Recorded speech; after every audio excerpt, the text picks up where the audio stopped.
This is Burlington, and here we are in the Channel 17 newsroom at the Center for Media and Democracy in Burlington, Vermont. This is our series, Nuclear Free Future Conversation. I'm your host, Margaret Harrington. And viewers, let's welcome back the women of Fairewinds Energy Education. On my right is Chiho Kaneko. Caroline Phillips is next. Maggie Gundersen is here. And Maggie, you're the CEO and founder of Fairewinds Energy Education. Yes. Caroline, you're the program administrator. Yes. And Chiho, you're the very active and engaged member of the board Yes. of Fairewinds. Well, So our subject is part 2 of Children Suffer Nuclear Impact Worldwide. And Maggie, just lead us into this conversation again. It's a continuation of all of the facts and that were brought up on our last show. So tell us what comes to mind first for you with the nuclear impact on children. Well, thank you, Margaret, for having us first, and thank you for looking at this subject, because the media is not covering it, and we appreciate your bringing the truth forward. Thank you. Thank you. Children are much more radio sensitive than adults. And what that means is that the children are more susceptible to radiation. They get ill more quickly, they absorb it more quickly in their bodies, and it's really a major concern. And all the standards for radiation are based upon a male of 160 pounds or more. So it's really a tragedy that children aren't considered, how close they are to the ground where the radiation is in the dirt, that they tie their shoes and often lick their fingers. And so all of that radiation is getting right inside and on the outside. Well, I can also add on top of the physical impact of radiation on people, there are some social impacts as well. And recently I was reading news that the Fukushima prefecture government did research survey of evacuee families, and they said 47% of responders are now having 2 households. In other words, fathers living in some area, and maybe the same area where they used to live, and whereas mother and children, they live elsewhere. Because I think mothers, for the most part, their primary concern is their children's health. And so then fathers often feel obligated to stay and work in the same place, or sometimes they feel ashamed to tell even their colleagues that their wives and children are living elsewhere, because it's considered to be counter to the recovery effort, somehow dampening the spirit. And so in that way, children grow up in a society where they're getting 2 mixed messages. And not only that, they also have family that are fractured, so that they don't get to live in full family lives. Yeah. And at the same time, the Japanese government is telling people that it's okay to return to this area. Yes, that's again the part of the problem. On one hand, they say it's okay. And on the other hand, they are doing this crazy rush to so-called decontaminate, scrape and cut down trees to reduce the radiation, so surface radiation level or air radiation level. So if they really say it's okay, people should be just allowed to go without even doing anything. And yet, the reality is that it's not what they're saying and what they're doing. They're putting so much money into decontamination work. So how do you supposed to feel? Is it really okay or it's not okay? Yeah. And then we also recently there's a lot of news about the radioactive soil. Waste stemmed from Fukushima Daiichi disaster. It's all over Japan, especially in the northern part of Japan, but just really all over Japan. And you want to talk about the Fukushima school thing? Well, yeah. So in Fukushima High School, they have found that it contains lots of waste, that a teacher even reported saying they did various tests on the soil using nonprofit groups, two nonprofit groups, one in the Fukushima prefecture and the other in Tokyo, so that they could compare for better analysis. And the results showed 27,000 to 33,000 becquerels of radioactive cesium per kilogram in the soil. And the government's response is, oh yeah, we're supposed to take care of radioactive waste that's above 8,000 becquerels, but this is interim storage. We need to take care of that and put it into a permanent place. We just don't have that yet. But this is located on a high school grounds. So just to put the number in context, 8,000 becquerels per kilogram. What does that mean? Well, prior to Fukushima Daiichi disaster, in Japan, if the soil or material contained more than 100 becquerel per kilogram, it had to be contained in a barrel and stored on nuclear facility because it's considered to be nuclear waste. Now, that level of radioactive materials all over in Japan. In fact, that Arnie was just sampling soil in front of the ministry building, of trade building in Tokyo. And that was something like 4,000 or 5,000 becquerel per kilo. That's 40 times more higher than it should have been. It should have been, yeah. This is Arnie Gundersen, the Chief Engineer of Fairewinds Energy Education, who made a trip to Japan recently for at least a month, right? Yeah, he spent a month there studying the soil. Right, he worked with scientists both in Fukushima Prefecture and in Tokyo, and also took samples with them. And the samples have all been sent to a lab, and Fairewinds will be issuing a report on that as soon as the study's completed. So what you're saying, Chiho, is that things are getting worse and not better. Mm-hmm.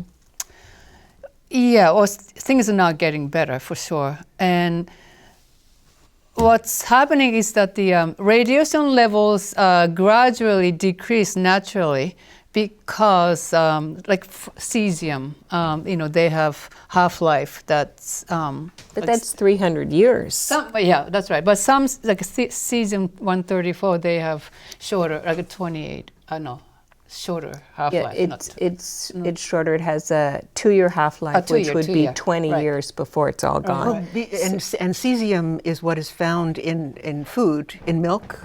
Strontium is found in milk, and cesium is found in meat and fish. And, it's a muscle, it's absorbed into muscle like potassium, where strontium is absorbed into bone. Like calcium. Right. But to go back to the cesium, you're saying that even though it is less, the impact might be less now, but that's a minuscule amount that it's less. Right. Again, in the big picture, because you're giving us the big picture here of how many hundreds or thousands of years these things remain in the soil and in the environment. Well, there's two things to refer to. First, understanding becquerels. So when we're talking about how many becquerels, Arnie was talking with us recently, and he said that it's like taking a shower and having 8,000 raindrops pouring over you every minute of every day. This is the exposure they're getting, or the numbers Caroline was talking about on the playground. 24,000, you said? Yeah, I think it was 27 to 33,000 becquerels. That means that much of radiation is coming to the children playing out on that playground off of this stuff as if they were standing in radioactive rain, a radioactive shower, continuously. Repeatedly being exposed. And then Caroline has some more information to share about what's happening here in the U.S. with the EPA. Well, what Chiho was saying in Japan, how those radiation numbers, exposure limits have changed from, I think you said, was it 100 To 8,000? well, Or less than that's just a little complicated to talk. gets I'm gonna complicated. talk about this, but Okay. yeah. Well, Yeah. like in Japan, these exposure limits have changed and they have been raised. And the EPA earlier this month in June, they have released a proposal to raise the limits in the United States for radiation exposure. It's open for public comment until July 25th, and these exposure levels have been raised. It's, beyond even being doubled, they're being raised 25 times more than they were. So, for example, currently, before it's gone into action, the cap of public consumption of radiation is at 4 millirems per year. With the new EPA limits, 500 millirems per year for people over 15 and 100 millirems for younger children, the elderly, and pregnant or nursing women will be allowable in emergency circumstances. So that means also that if there is some sort of meltdown in the United States, the exposure limits that people will be allowed by the government to be exposed to has gone up 25 times more. And it's an interesting thing where the EPA has said it's only intended to help guide local communities and state and federal officials in the event of a disaster, and they cite for the Fukushima Daiichi meltdown. But it's something where it leaves people, especially in the immediate days following a disaster, really unprotected and exposed. Yeah, that's true. And there is no provision for what is the iodine pills that people have to take Well, the iodine, the potassium iodide, which allows your thyroid to absorb healthy iodine, only protects against thyroid cancer. It doesn't protect against any of the other radioactive isotopes that you might be inhaling or be exposed to on your skin. It doesn't do anything for that. Just it does do the thyroid and should be made available, especially for women and children. But a lot of during the Bush presidency, the second Bush presidency, they took back some of the availability to potassium iodide because the industry didn't want people to be afraid. So instead of protecting people, and that happened also in Japan when Fukushima Daiichi had its triple meltdown, the bureaucracy stopped the release because they didn't have an order from above to release the potassium iodide and give it to people. So a lot of children are developing thyroid cancers. Yes, that's to get back viewers. We're talking about a raised number of percentage of thyroid cancer in children in Japan because of the triple meltdown. And Chiho, can you elaborate on that? Yes. So Fukushima Prefecture is doing a follow-up, thyroid cancer checks on children who are 18 or under at the time of disaster, and of something like 300 children. 300,000 children. Now the latest number shows that the 172 children, or now some young adults, are now considered to either have thyroid cancer or have serious, suspicion that they do. And 131 people have already gone through removal surgery. And this is a significant number because compared to what the statistics was prior to Fukushima Daiichi disaster, which was 1 or 2 in a million people, it's a lot of number. And at that time, Fukushima Prefecture had the lowest rate of thyroid cancer in Japan.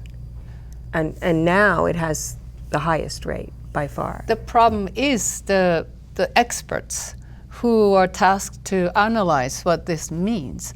They keep saying, even today, they say it's difficult to conclude that this elevated statistics has anything to do with radiation.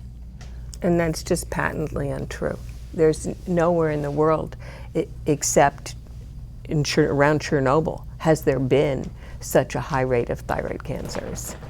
And it's definitely, you know, the iodine comes out in the early days of a nuclear meltdown or radiation release from any type of radioactive pipe or water, you know, that it comes out, it leaks out, and that attacks the thyroid right away. So this is organized denial That's of right. the effects of radiation. And we see it, President Obama went to Hiroshima in this historic visit recently. And please talk about that. What do we take away from the fact that he did not mention radiation in Hiroshima, and he didn't mention radiation, he didn't mention the Fukushima meltdown at all?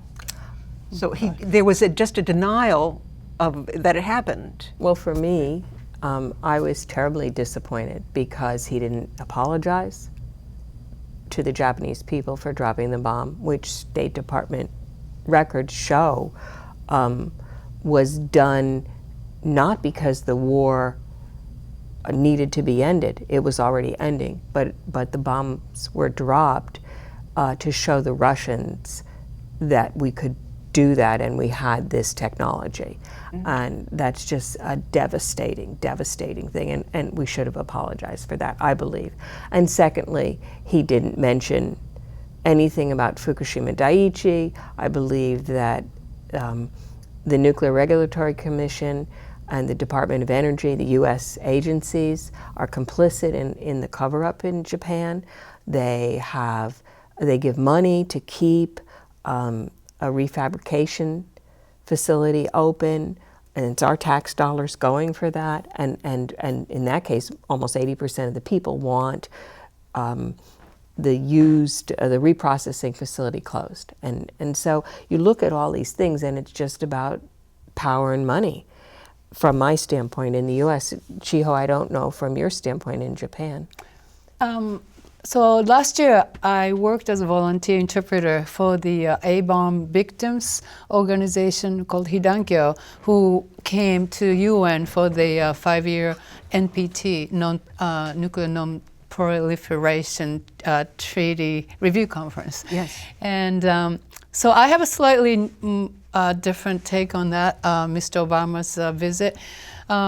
It's good that he went. It's because it's historic. Yes. And people are genuinely touched that this happened with a sitting president. Yes.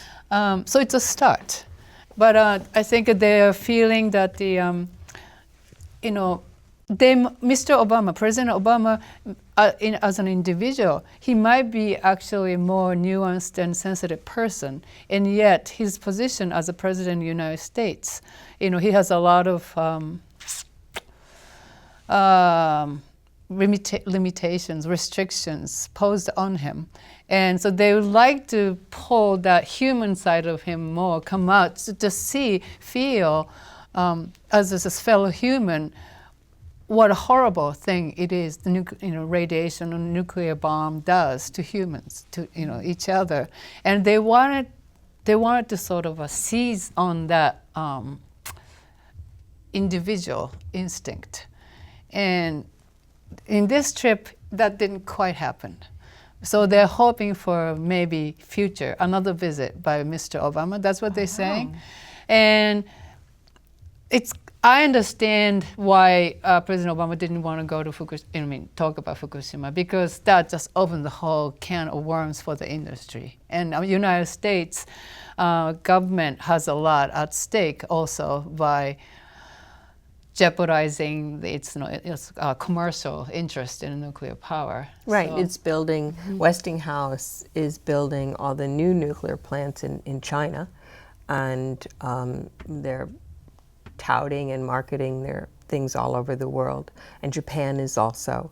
And so even while we see the tragedy of Daiichi and the meltdowns and what that's doing to the Japanese people, Japan is selling nuclear plants and nuclear services other places around the world, like the U.S. is. And the nuclear industry is one of the United States' biggest exports. It's a huge moneymaker, and it, you know, I just feel really strongly as a woman, a mother, a grandmother, that it's morally wrong. And I was in the nuclear power industry, and I promoted nuclear power plants, and I think they're morally wrong. Their connection to the atomic bomb and the way the industry is just not what we should be practicing as a human race. So I'm sorry to just go back to what we were talking No, about earlier, do. but I promised to follow up on the 8,000 Yeah. thing, right? So recently, the Ministry of Environment in Japan, they issued a new guideline to allow radioactive soil up to 8,000 becquerel per kilogram to be used in public works construction. So they can be used underneath the as a layer of road construction anywhere in Japan. What that means, the reality is that Japan is now inundated with radioactive material that they don't know what to do with. So this is terrible, because at the last discussion, you said that there were these plastic bags of the radioactive material, and you're saying now they're going to sift it through, and then they say, okay, well, this pile over here is just under 8,000 becquerel per If it's dispersed, it's okay. Yeah, and it's going to be covered with concrete or something, so it'll be okay. But so that's what the situation is, and what has the world. That's how the world has become. And it's not just in Japan, I don't think. No, actually, we were learning when we went to the uranium symposium last April, actually, in Quebec City.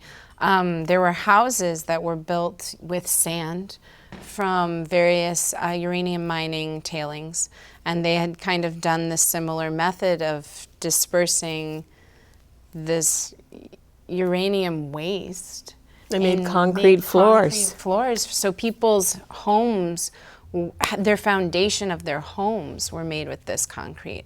And there's a frightening record in Canada of people who discover that they are living on these radioactive foundations, and they have health consequences from it. And they have no idea. You know, you have no idea that that's a valid practice, apparently, according to their governments. Well, Arnie was saying that even in this country today, if 100 becquerel per kilogram level of soil was sitting here, it has to be put into a barrel and shipped to Texas? Did you say that? Texas for Vermont, because that's the Texas from Vermont Yankee. Yeah, well, and if we found it here in Vermont, because Yeah. each state has a different repository, so there's these highly radioactive sites of waste all around the country, and most of them are leaking. Dr. Marco Kaltofen, who we work with at Worcester Polytechnic Institute in Massachusetts, he's doing several studies at several of the waste sites, and the exposure to the workers and what's leaking off into nearby rivers and what's moving towards precious aquifers is terrifying. Especially in New Mexico. Right. In the EPA announcements of raising their radiation exposure, that's really rough for places like New Mexico, who have a lot of nuclear waste storage facilities, and they're located shockingly close to aquifers. And of course, in New Mexico, that is precious resources. And that goes back to the uranium mining also, Right. which of course impacted the aquifers too, Right. and the Heavily. people's health. Right. Heavily. But meanwhile, what studies are being done? What official studies are being done by governments The about U.S. this? Has blocked any official studies, and the NIH was doing one on radiation exposures, and in conjunction with the NRC. And the NRC has said that it doesn't have the money to continue the study, so they've shut it down. They're shutting it down. But they never wanted to do it to begin with. The industry has refused in the U.S., where in Germany they did have studies done. Concentric circles around all the operating nuclear plants showed extensive leukemias. And right here in Vermont, I heard the founder of that study speak at University of Vermont Med Center and give lectures, and had the doctors were there and asking questions, and it was amazing what they found and what they uncovered. And this country had sponsored the study because they thought that it would show that the industry was fine, and it's fine to keep operating these nuclear plants. Every operating nuclear plant releases radiation into the environment that we all breathe in, or contaminates water and soil nearby, and we eat it or drink it.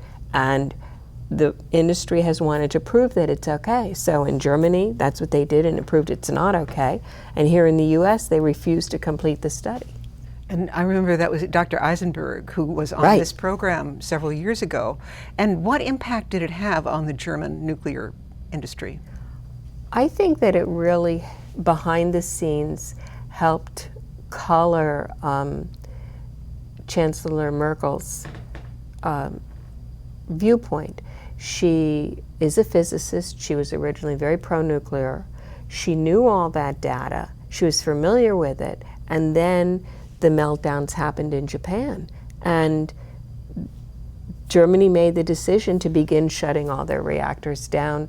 And they've done a phenomenal job converting to solar and wind. And their solar, they're financing solar on rooftops all over. And Germany is not a really sunny country, you know, and they're getting phenomenal. There was a whole 16-hour time period that they ran solely, the whole country, on solar. So this is one very good example of how education and studies can turn the story around, right? But this, the story, I mean, the impact of nuclear on people, and especially as we're speaking here on children. Right. Well, I side with the mother's instinct over what the society puts priority on. Because mothers say, what's good for the health of children, which is the future of our species, basically. I mean, not just society.